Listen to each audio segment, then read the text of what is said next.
في 2025 اتعمل احصائيات عن اكتر المجالات اللي الاي اي مش هيقدر ياخد مكان الناس اللي شغالين فيها.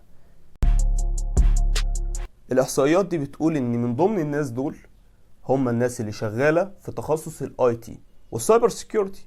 والاي تي بكل بساطة هي البوابة اللي بتأهلك ان انت تشتغل كسايبر سيكيورتي.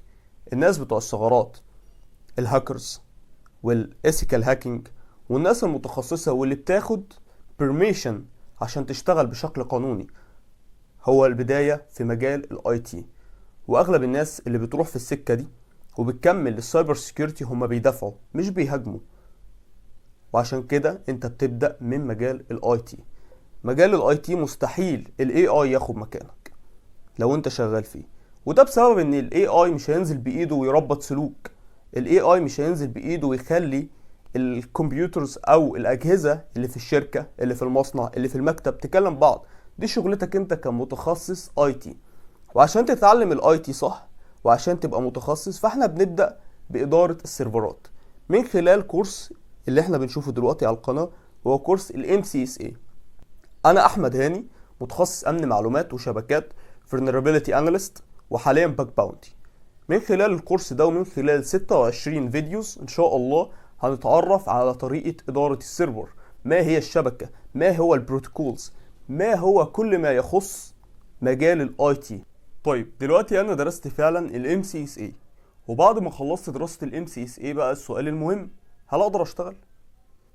هل اقدر اشتغل من غير شهادة؟ يعني خدت كورس سيلف ستادي على يوتيوب مثلا، هل بقى اقدر اشتغل انزل سوق العمل؟ خليني اجاوبك بصراحة، تقدر تشتغل. ليه تقدر تشتغل؟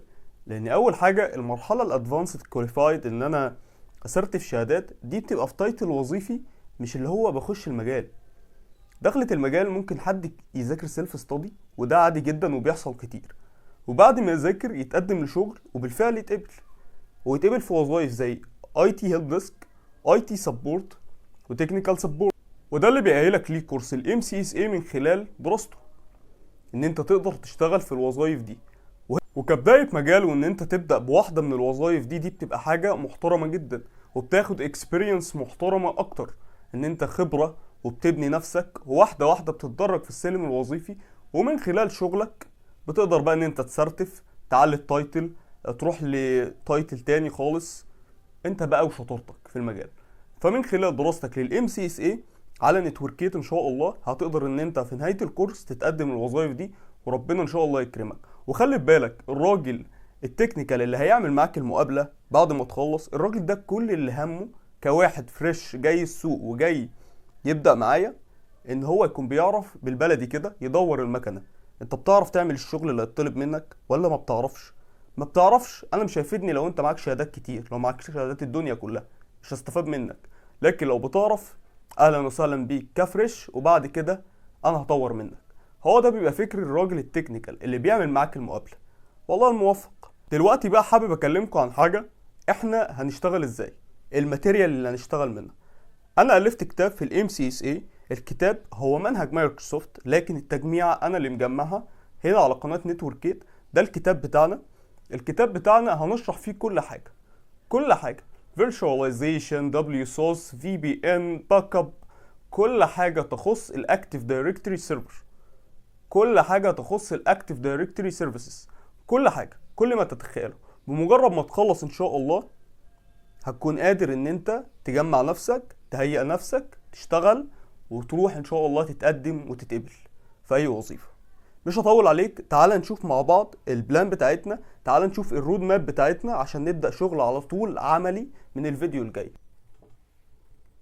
طيب يا شباب، ده الغلاف بتاعنا، ده غلاف الكتاب بتاعنا بتاع MCSA نتوركيت، الكتاب الخاص بالقناة.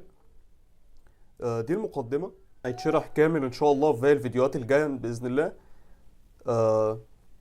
ده كل اللي في الكتاب لحد ما نوصل للفيرشواليزيشن ونشرحه ان شاء الله. بالمناسبة الفيرشواليزيشن هو الفيديو الجاي ان شاء الله، وهنعمل معاه انستول لويندوز سيرفر 2019 عشان نبدأ بقى شغل عملي على طول. ده الفيرشواليزيشن، ده مبادئ في الكتاب في كل حاجة. انا حتى حاطط لكم شوية هنتات كده عن السايبر سيكيورتي، شوية هنت كده هنبقى نشرحهم في النص ان شاء الله. كتاب محترم جدا، حابب اوريكم كل دوت ان شاء الله هيتم شرحه في الكتاب. كل حاجة حتى هنديكوا هنتات من السي سي ان اي عشان برضك تبقى معايا وتبقى ملم بكل المفاهيم ان شاء الله. محتاجك ان انت تخلص الكورس ده مش ام سي اس اي بس، لا ده انت تكون ملم بحاجات كتير ان شاء الله. دي بقى اهم حاجة النهاردة، هي الرود ماب بتاعتنا. هنبدأ بالانترودكشن، يعني النهاردة يعتبر هنضيف بقى عليها حاجات كمان كام فيديو ان شاء الله لحد ما تخلص حتة معينة كده انا حابب توصل لها. الفيرشواليزيشن على طول الفيديو الجاي، وهنعمل انستول ونبدأ شغل ان شاء الله، ونفتح ماشين فيرتشوال ماشين ونبدأ ان شاء الله شغل.